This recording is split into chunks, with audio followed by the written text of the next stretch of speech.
The Chattanooga-mocs named their new men's and women's basketball coaches last week. Today, we got to meet them. News 12's Angela Morian was there for their introductions.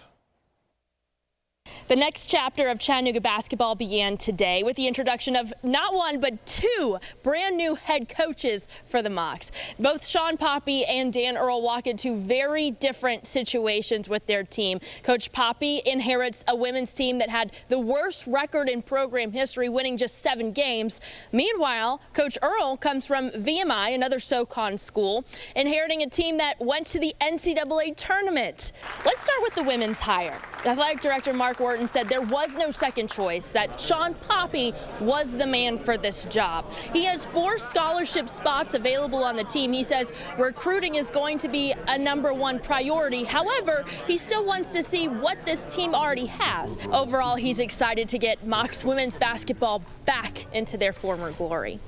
10 of those young ladies could have found a new home, but they stuck together because that's the bond they have, right? And now it's our job, my job, to coach them up, put them in situations to be successful, obviously help in recruiting to add some pieces to the puzzle, right? But it's not a rush for me because I want to make sure we're getting the right fit. On the men's side, Coach Dan-Earl does bring his own style to Chattanooga. VMI was #1 in the league for shooting the 3, while Chattanooga was #1 in defense.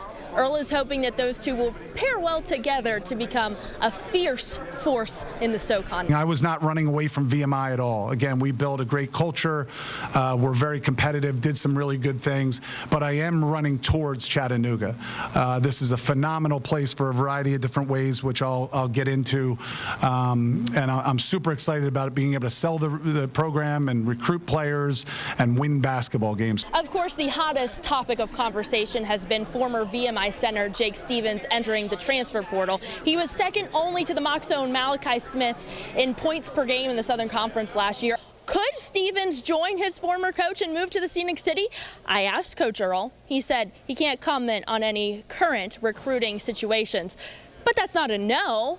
We'll have to wait and find out. For now, reporting from McKenzie Arena, I'm Angela Morian.